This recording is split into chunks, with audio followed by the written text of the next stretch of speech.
Hello, everyone. This is Michael Wright and Chris Martinez, and we've got a great guest here today, Peyton Parsons.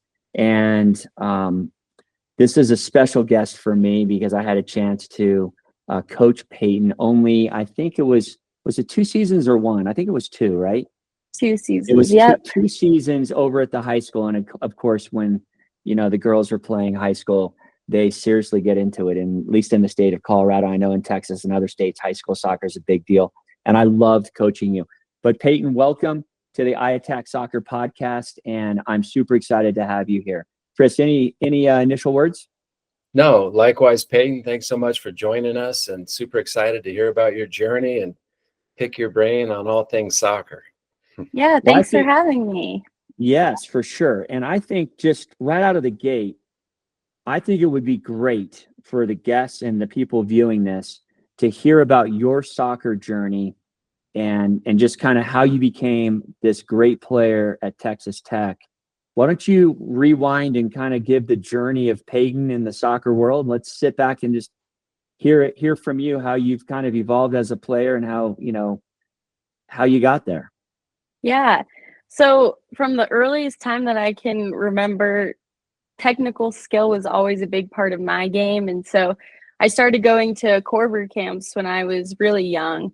I did that for so many years, more than I can really remember. And then I ended up coaching Corver for a few camps too. So that was a big part of my development as a player. And then in my younger years, 3v3 tournaments were a huge thing. And so I went to, I think it was 4 national championships, the ones that are in Florida, right by Disney World. Yeah. And so I always did that. And I think that also developed my technical game throughout that. And then I played for Sean DeDiker most of my younger years. And so he was my coach for, I want to say 5 years. So he's developed me a lot. I talked to him actually before I ended up committing to Texas Tech, and just catching up with him was really cool, full circle moment. And then from there I was at Storm, so he coached me there, and then I moved to Real.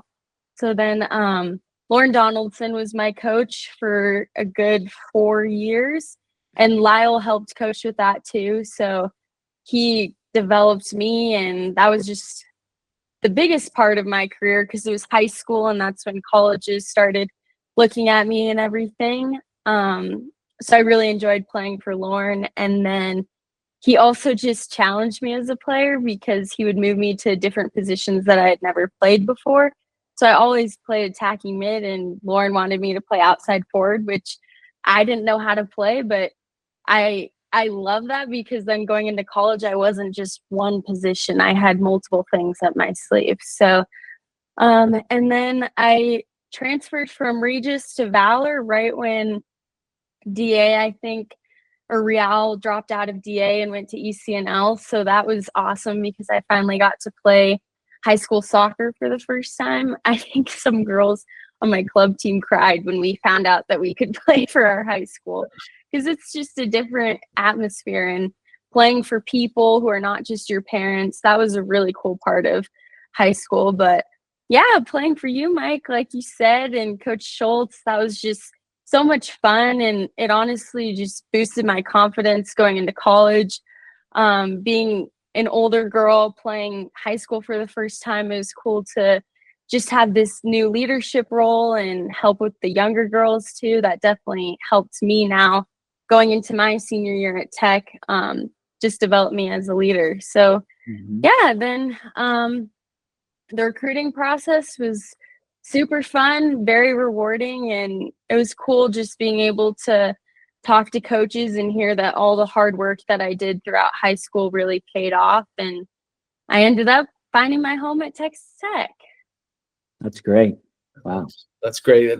I'd like to speak to you further about that recruiting process, Peyton.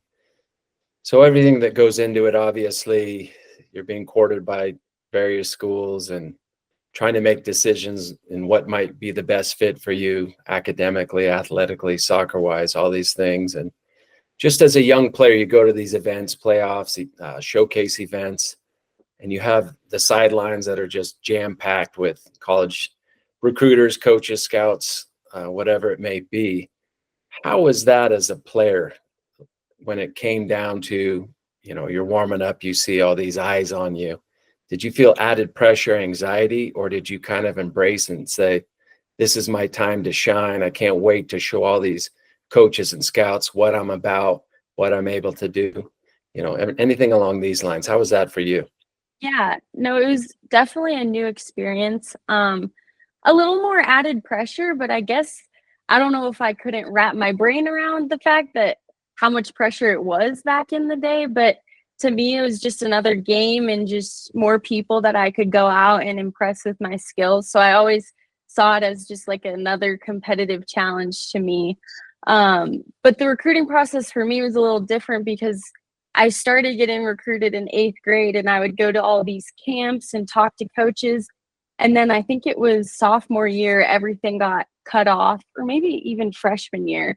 So I thought I had an idea of which school I wanted to go to, and I had already talked to all these coaches, and then everything got cut off. So I didn't talk to coaches for a couple years, and then I resumed, and I hadn't even talked to Texas Tech before then. So they came into the picture that I forget which date it is, like June 1st or something. June 15th. Yes. And so they called me June 15th, and I'd heard of them, but they just weren't on my radar. And I fell in love with the program, and just having that first conversation with Tom, he talked a lot to me about my career after college and if I wanted to pursue going pro. And that was just something that not many of the other coaches.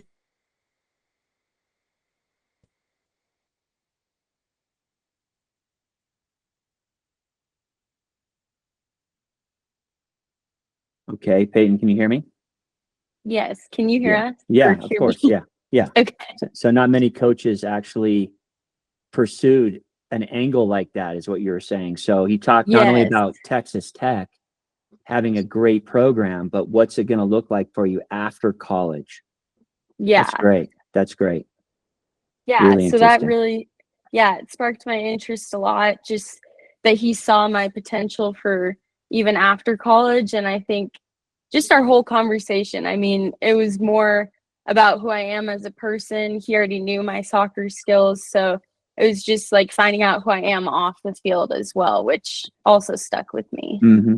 Yeah, no, that's a great story. And, I got a chance to, like I said, coach you for 2 years. So I saw the competitive nature that you had. So the answer about going into a game, your mindset is, hey, I've got a challenge in front of me. I need to win this game. And, there could be a lot of people watching me right now, but I've got this. I got to get it. I got to get this done today. And so just knowing you and that answer, it fits perfectly because you're such a warrior and you're such a competitor. I want to go back to something you said because I think it's really important for younger players to hear this. You not only were on a club called Storm and then moved over to Real, but you put a lot of work into your game outside of the club. And if I heard you right, that was a big, big part of your development. Now, to flip that around, if you didn't do that, what kind of a player do you think you would have turned out to be? A lot different, right? Yeah. I don't think I'd love the game as much as I love it right now. Yeah, because you play, we have this phrase that was on one of our earlier podcasts where you can go in the game and you can just play free. Like whatever's in front of you at the moment, you have the skills and the mindset as well as the tactical knowledge to say, I know what I need to be doing here and I can actually do it. Right. Mm-hmm. And that's being able to play free. And it's all the work you put into the game early on the technical side that gave you that.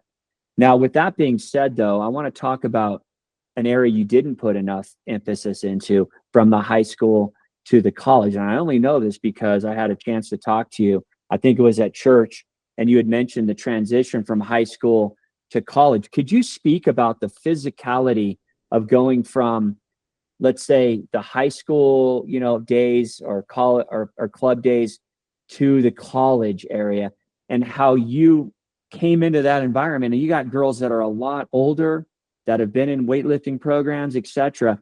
When you rolled into that environment, that was difficult. Could you speak about that? And then how did you have to try and catch up? Yeah. So going into college, I knew that the girls were going to be big, especially in Texas. They just seemed to recruit a lot of bigger girls. So that was a challenge to get through. But I think learning how to use the skills that you have, like your technical ability, because if a girl's bigger, you got to use your, I'm only 5'3", so I got to use my height to my advantage. So using my technical skill to get around her. I think also a big part of my transition was my fitness and learning how to grow and develop into college fitness. Because you can honestly, when you're young, you can run forever. You don't have to stretch before games. You just basically get thrown into a game and you're like, okay, I'm ready to go. And that's definitely not the case in college. I think that's something that if I were to look back on, I should have run more before I came to college, and that would have prepared me a little bit more for just how intense the games are. When you're playing 90-minute games, you have to be fit enough to play, not only just to run the whole time, but you have to be able to use all your moves, shoot, you're fighting off girls. So there's just a lot more to the game, especially when that physicality is just a higher intensity level. You have to have that fitness. So I worked really hard over my sophomore year. It kind of was the first time that it clicked, like, okay, if I want to be a great player, I got to change this. And so I worked my butt off my sophomore summer and really worked on just running and getting in shape to be able to play that full 90 minutes. Did you have a trainer? No, okay. So my Texas Tech trainer I talked to and kind of, I had many conversations and meetings with her about just how I was frustrated and really didn't like where my fitness level was at. And I was doing all the runs that she had put in the program, but to me, it didn't fit who I was as a player. I needed to do more. And so I kind of thought to myself, I was like, okay, if everybody's running 3 days a week, I'm going to run 5. And so that was the first change that I had in that sophomore year summer, where I was like, I'm going to run 5 days a week. I'm going to still have good time to recover and have a couple days off, but I'm just going to run almost twice as much as everybody else. And that really ended up paying off. And that was something that I kind of just figured out by myself on what worked best for my body. Well, I was just going to say one last thing. It helps running at altitude. For sure. So you're up here doing an extra 2 days over your teammates, and you're at altitude. You're over a mile high in the air, and then you go down to basically sea level, right?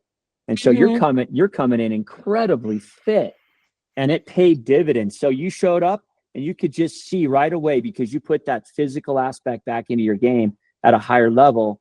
You could see when you went into preseason, things were clicking differently, right?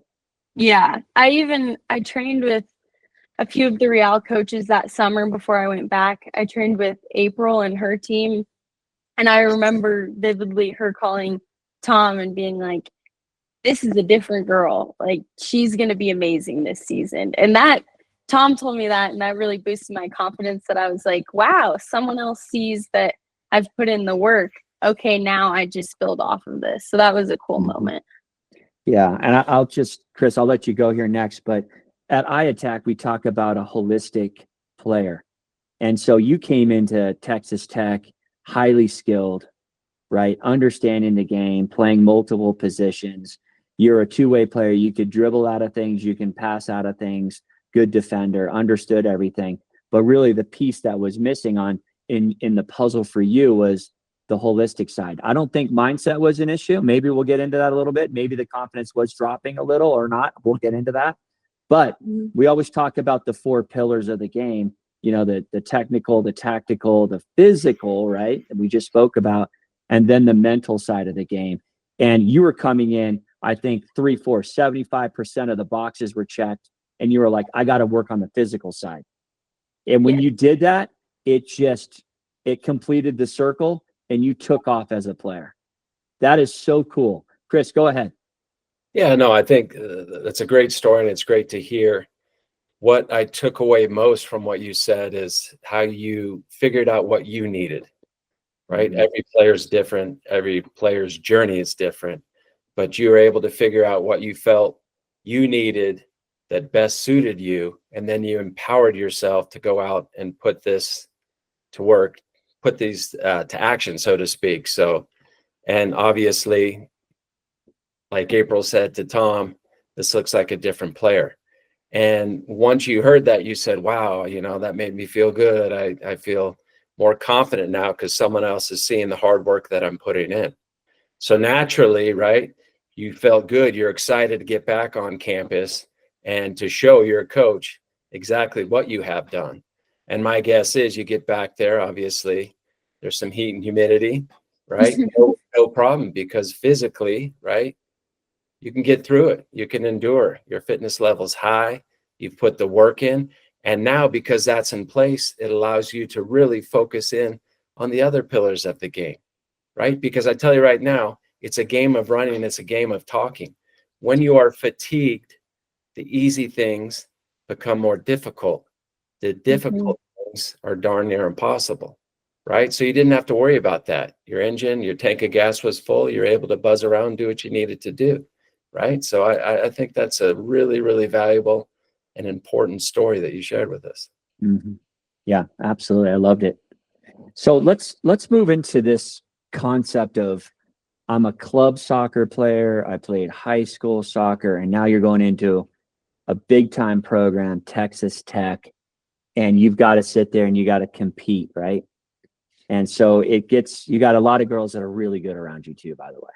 And you've got girls that have been in the system for 2-3 years, and there's only 11 spots. Everybody that's going there, they all want the playing time. So you've got to learn to compete. So I'm really going to go after the mind, right?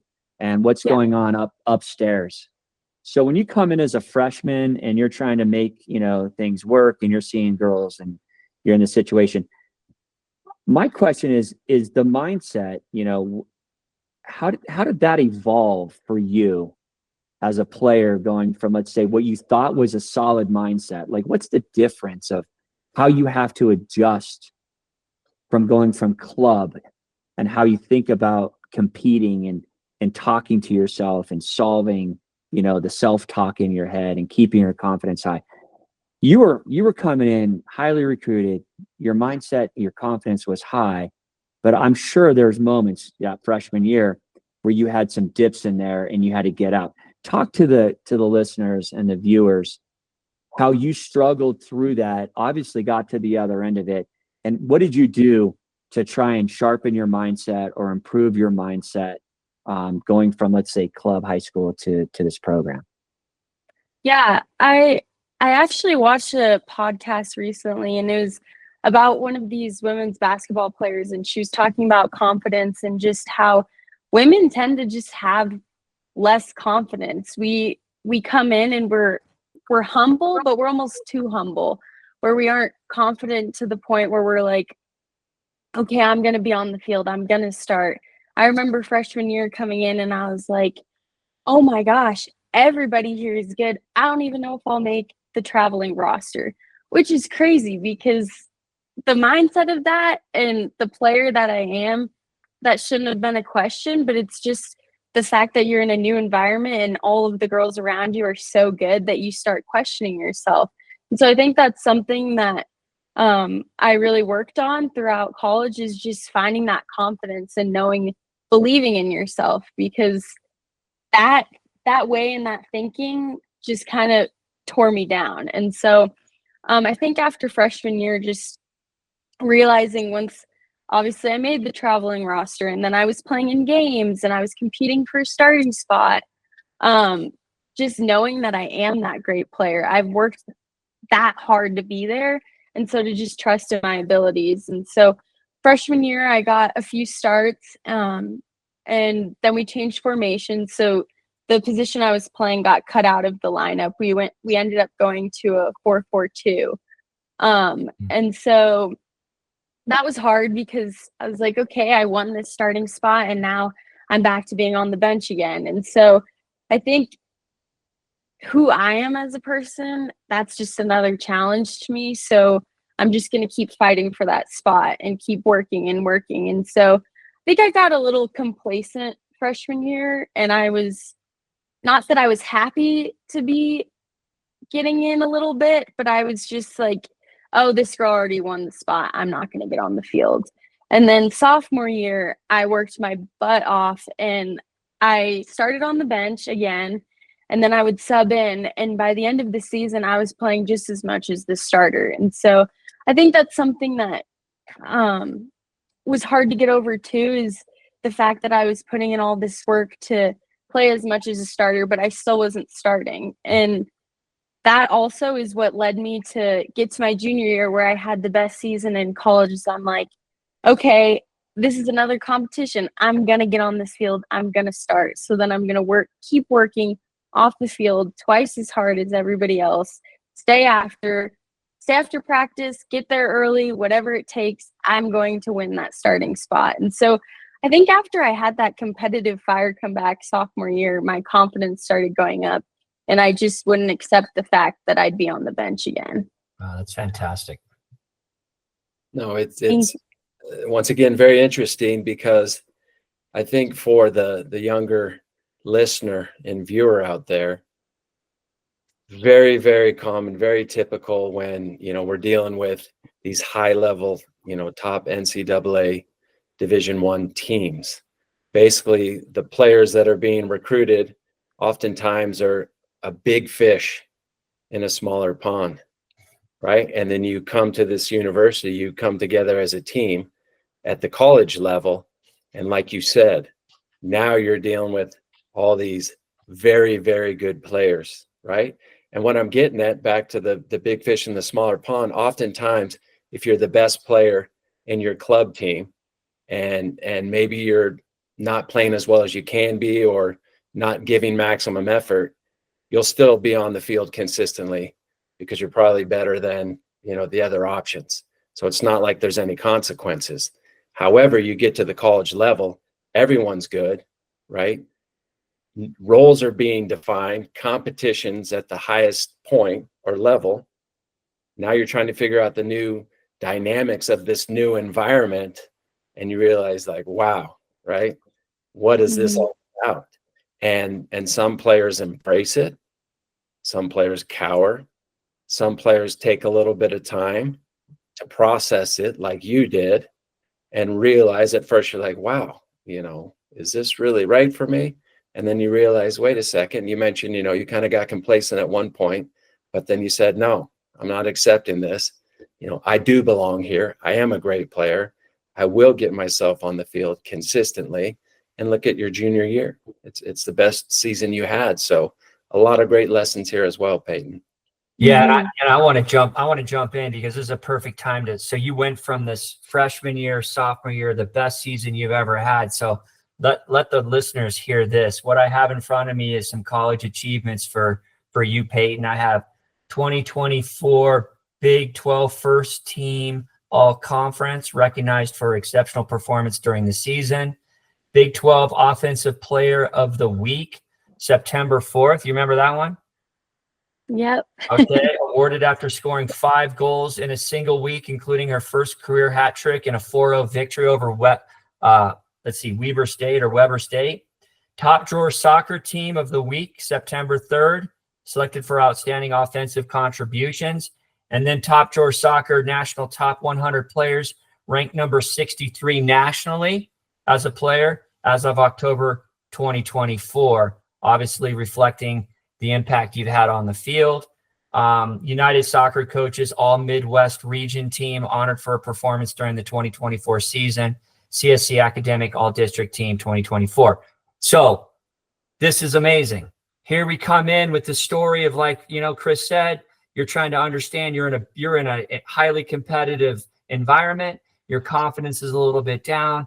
You come back sophomore season. You're like, man, I'm going to fight. You fight more. You decide to change some things about your game. And look what happens your junior season, you tear it up, which is great. That's fantastic. I still want to go back after the mindset, because players have this happen to them. So you're on a high, right? But you've also had some challenges before those highs came. A lot of times players need to know you need to struggle, right? You need to have these struggles. And if you look at these struggles the right way, like you did, because let's be honest, you could have just thrown the towel in and said, you know what, maybe I just need to be a bench player for Texas Tech. That was a pathway for you. You could have gone that route, but you said, no, I'm going to go this other route, and I'm going to figure out what I can control and what I can change. Is that a fair statement? Yep. Very Okay. fair. So you decided to take your own career, and you said, I know what I need to do. I need to really, hone in on this physical thing and get better. And you did, because you knew you had all the other pieces. You knew you had the skills. You knew you understood the game. You just needed to compete at a higher level. You needed to run, cut, jump, all that stuff for 90 minutes better. Okay? We went through that. Now, the mind, though, plays a really important thing, because if you don't get your mind right, Chris and I always say this, if your mind's not right, all the other things below the mind don't work. Your feet don't work. Your thinking's off. You're not motivated as much. The desire's less, et cetera, et cetera.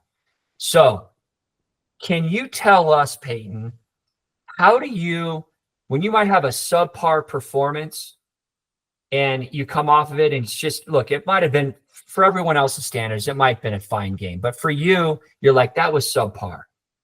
What's the self-talk or the rebuilding that you do in your mind to get yourself out of what you thought was subpar so you can operate at a higher level?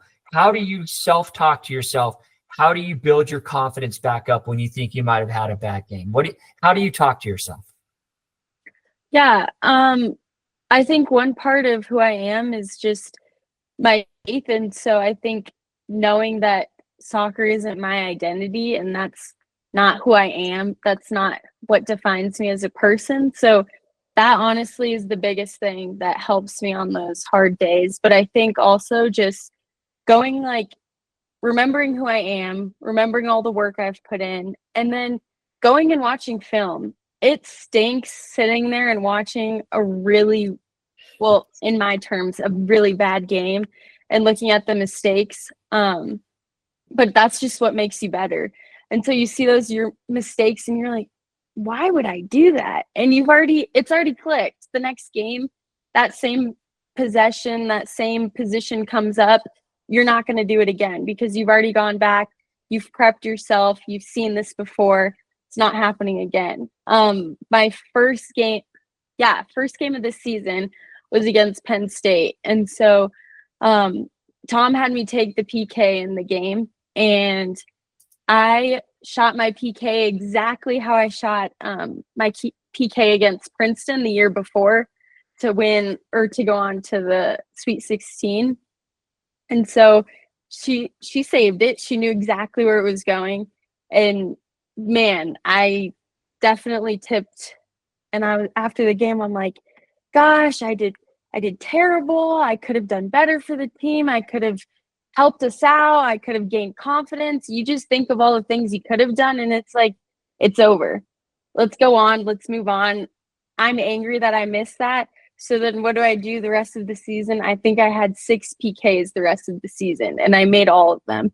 So it's like this mindset where you turn it into a competition. You know the mistake you made, and now you move on and you just correct it and be better. I knew that after that, I'm like, okay, well, I'll never do that same PK over and over again. I might switch it up, do other things. It's just something you go back and watch and film and figure out how to change it from there. Mm-hmm. Mm-hmm. That's great.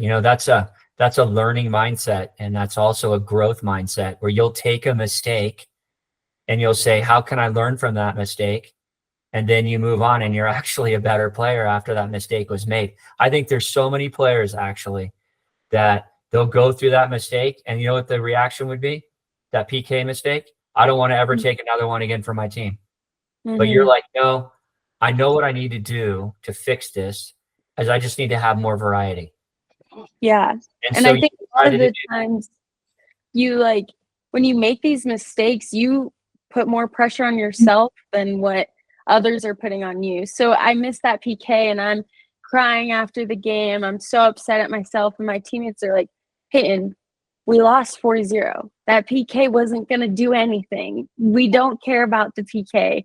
It's okay. So I was taking it a lot harder than anybody else on my team was. And I was most frustrated because I let my team down. But a lot of the times you're harder on yourself than what reality is. Mm-hmm. Yeah, great lesson. Yeah, there's two takeaways for me with this. I think first and foremost, that the self-reflection piece, right? It's never fun taking a peek at maybe some mistakes you had along the way or things you didn't do quite so well. However, it's super important, especially as you climb levels as a player, to be able to see mistakes that were made, process that information, and think about what you could potentially do the next time to correct them, which sounds as though you did, is vitally important. And the last piece to me is the accountability, right? Taking ownership, good, bad, or indifferent, right? Here's how it is, and then I move forward. So I think that's super valuable to hear. It's good stuff. Yeah, it's really good. So could you maybe for the younger listeners, how do you prepare yourself for a game? So, you're in the locker room, you've got a huge opponent that you're coming up against. The team's going to rely pretty heavily on you plus the other 10 players to get this job done. What are you doing let's say, big game, the pre-game stuff? How are you getting yourself ready to compete?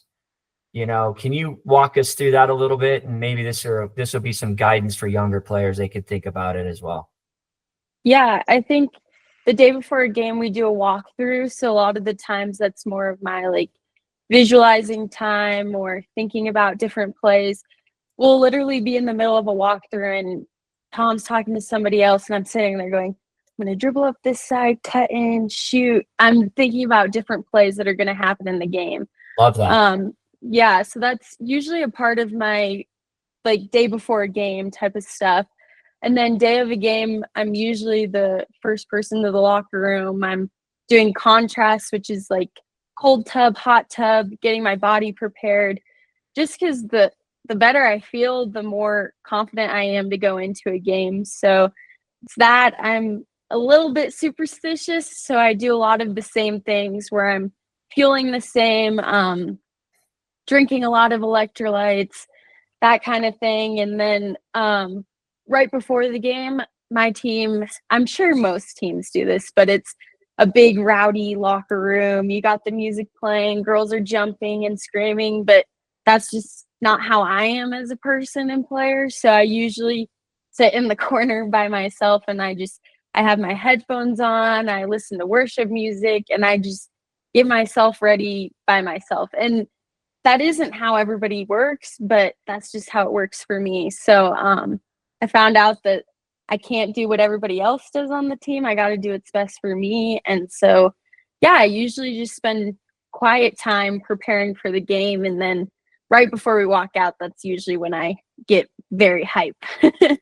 Yeah. So that's great. You said something that you're not like everyone else. And I think that's part of the formula, for success, honestly. If we want to be like everyone else, then you're probably not going to be a standout player. You just can't be. I mean, think about what it takes to be a really great athlete or really great at anything in the world. You've got to sit there and you've got to know what your North Star is, and you've got to know how you're going to walk to your own drumbeat, right? And so you know who you are. And if, hey, your friends are going out Friday night and you've got a big game on Saturday, let's say, oh, it's a 2, but you're like, no, sorry, I can't do that. I've got something that's in front of me, and that's a choice you're going to make, and that's just going to be who you need to be. So then when Saturday rolls around, you're ready to go. Or like you said, I can't be jumping around like every girl in the locker room. I've got to do the pregame walkthrough. I need to go through my visualizations, and I need to sit down and listen to the music that's going to draw me in and bring that strength out and bring that competitor out. And then, yeah, you do join your team, because guess what? At the point in which the ball is like the whistle blows and you guys are playing, You guys are a collective 11 players and you're going to get it done. But the pre-routine is your routine. It's who you are. And that is awesome. And I think that is really important for any aspiring player that wants to be a really, really good player. You got to be who you are and figure out your pre-routine, and it's got to be the best thing for you. And don't just follow the crowd. Great stuff. 100%. Oh, this is great stuff here, Peyton. I know we've touched on most of the pillars, but what we haven't spoken about is the tactical side of the game. And highly important. Once again, we spoke about levels, right? Everything rises as you continue to, as the cream looks to rise, reach the top, right? So from the tactical side of the game, obviously you had some phenomenal youth coaches, right? Organized, you guys competed at a high level, but now you get to the NCAA Division I level. From a tactical standpoint, what did that look like? What was that transformation or transition for you to start processing some of these concepts? And case in point, coaches speaking to you about decision making on the field, areas like this. But tactically, was it a big jump? Was it seamless? What was it like for you? Yeah, it definitely was a bigger jump because kind of what we've talked about is in high school, you get away with a lot of stuff if you're a good player. It's usually just you do whatever and it ends up working out for you. But when it comes to college, you do have to develop all these aspects of your game. And so I think one of my end of the year things, we kind of talk about what I want to work on going into the summer. And so one of my things after junior year, which was after I had one of my biggest years, is, hey, we got to work on this. And it was as simple as when you pass the ball, move. And it's that's something that could really, really develop in my game and make me a better player.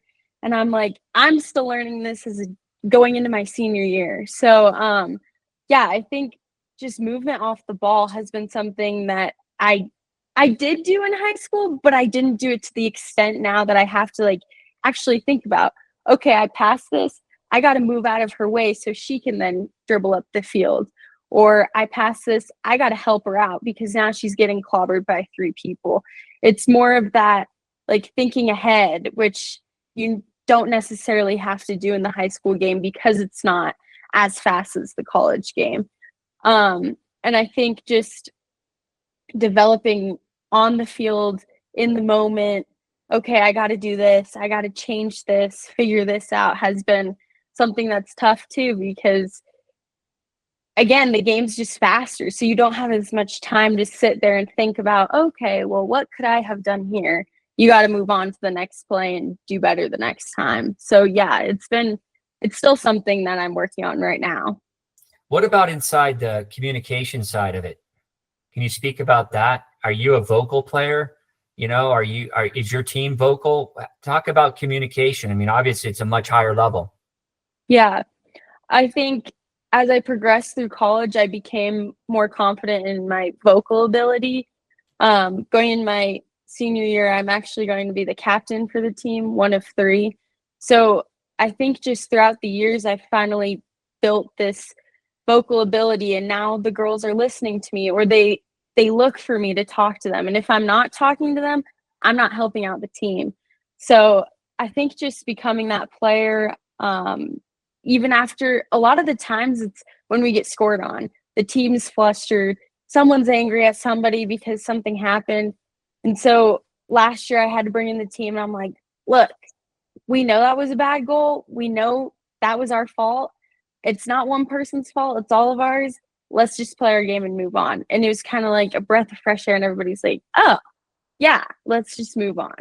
And so I think it's just, as you grow older, you have a bigger job and more accountability to help out these younger girls. And it builds confidence in them to talk to me too, because I don't want to be the only one talking on the field. And that was something my captain said sophomore year. She always talked, Hannah Anderson, she was like, I can't be the only one talking on the field, because then the people up top aren't going to hear me all the way from center back. So if one person talks, it's contagious, and then it builds throughout the team. Yeah, no, I love moving off the ball. And, what the takeaway I had is as you get into these higher levels and the game speeds up, the smallest things become super important. So you wouldn't think, like you said, you can get away with it at lower levels where you can maybe pass it and take a break. But all of a sudden it's like, hey, you get to the next level, passing, moving to open space up for other players, your first touch, the speed in which you play, the consistency in which you play a pass to one another, taking the bounce out of the ball so everyone can play faster. These little things that you can get away with at lower levels, forget it. It's going to break down at the next level. And so you're fine tuning these little 1% things. And before you know it, you've got, like I said, between passing, dribbling, moving, taking balls out of the air, you get 2-3% gains there. All of a sudden you've created a 12% gain in your game if you really fine tune everything. 12% in my book is a big gain. I'd even say 5% is a big gain. So all those players out there thinking, oh, I'm good enough right now. You can be better.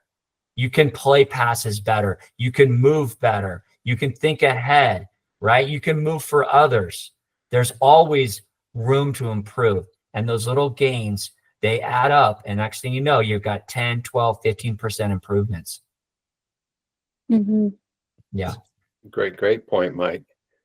So Peyton, I'm very curious here. You spoke about way back in the recruiting process, you mentioned that your current coach talked to you about potentially playing professional soccer, right? So now we're heading into your senior year, your final year of playing, right? So my guess is that aspiration, one of your biggest goals when it comes to soccer is getting that opportunity to play at the next level.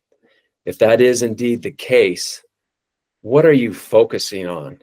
Or what do you think needs just a little refinement or that attention, right, throughout this season to get you that opportunity? Is there anything in particular you feel things are in place?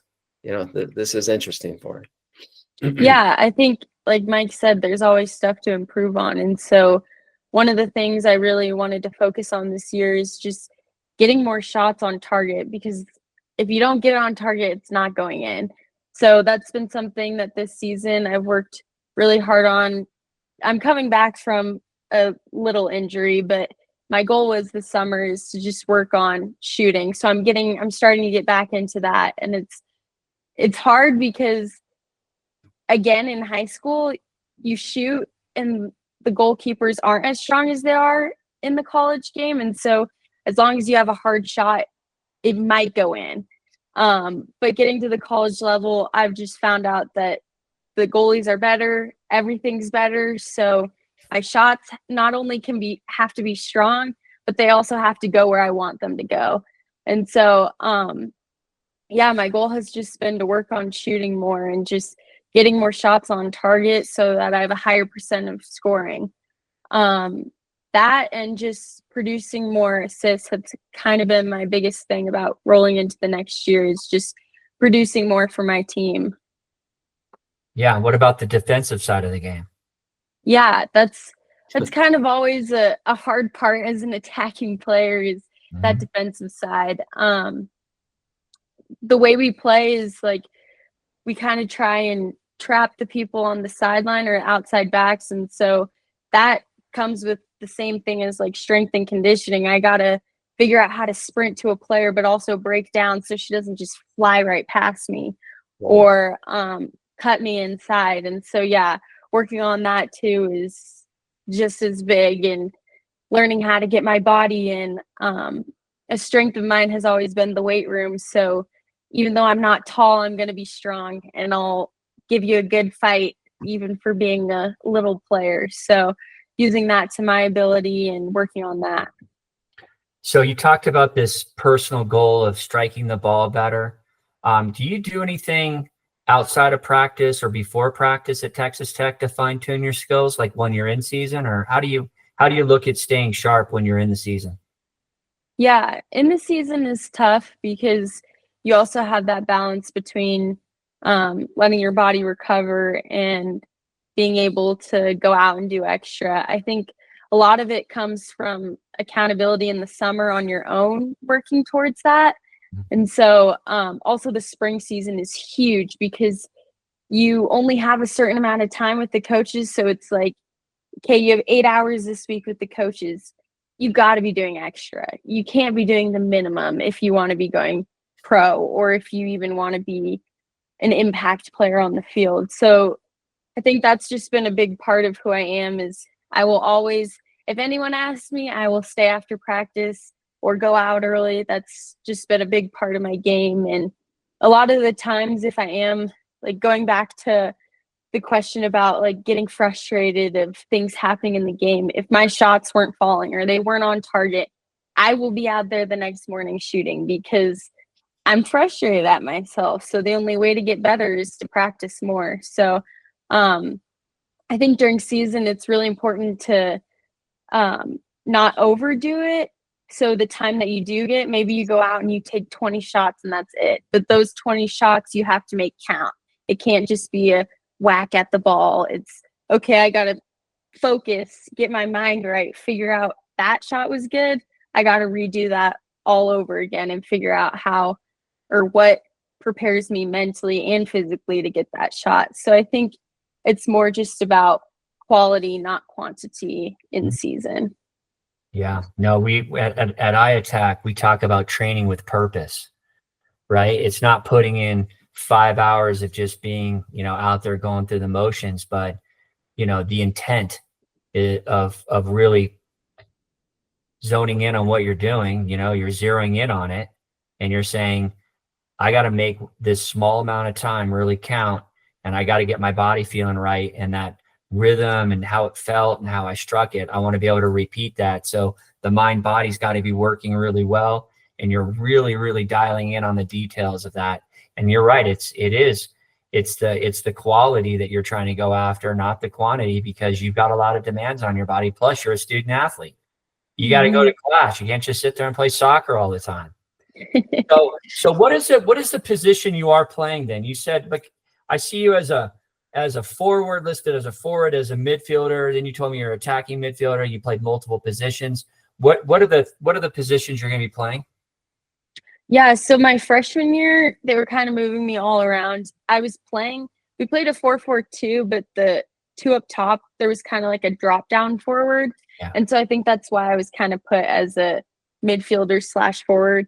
Mm-hmm. But ever since then, we play a 4-4-2 box. So there's 2 defensive mids, 2 attacking mids in the midfield. And so I usually play the left side attacking mid. Okay, that's a great position for you. Mm-hmm. No, you were doing that all your life, so that's perfect. Yeah. That's so do you have a professional player that you admire and follow, and then you say, man, I'd love to play like her or play more like her? Gosh, there's so many. I think I've always followed Sophie Smith and Mal closely just because of the Colorado connection, but it's also cool seeing someone who came from your club and now is such an amazing player, because you think about, oh, I was there. I played for that club. I played for that coach. I could have that same potential in the future. And so I think it's been cool watching both of them play, especially Sophie. She's just incredible. I mean, every time she's on the ball, it gets me more excited to go out and play myself. Right. Well, we had a head coach, the Dallas head coach on, and he was talking about, the great players that he's been able to coach. And he says they're just flat competitors. If there's a number one trait, they want to win and they hate to lose. Mm-hmm. And that's a real separator. And that desire to win, that desire to get better, that desire to compete, I can tell you, at least in this conversation, I can hear it coming out of you. And so I think you're positioning yourself really well, not only for a great season your senior year, which I think is the most important thing, is get the results, go as far as you can in the tournament, and personally have a great season, which I think you're setting yourself up to do. And I'm excited to see what happens. But I also think you're setting yourself up with the mentality that you have. And again, I keep going back to the mindset. The mentality that you have, plus the other things you've worked so hard on, is positioning you to have this great senior year, as well as the opportunity to potentially move on as a pro. So it's been really great having this podcast here today. Chris, any parting comments or words? No, I agree, Mike, and we can't thank you enough, Peyton, for jumping on here with us and sharing your story. And moving forward, we'll certainly be paying attention to what that season looks like, and owning in on you personally and seeing how things go. And it's great. I think you just provided a lot of valuable insight and guidance for those that are listening and watching. And I feel the sky's the limit. Keep doing what you're doing, and let's see what happens. Yeah. Well, thank you guys so much. This was a lot of fun. Yeah, it was fun for us too. Thank you, Peyton. Thanks, Good luck, Peyton. Thank you. good luck in your season. Take care. Thank you so much. Bye, guys. Bye-bye.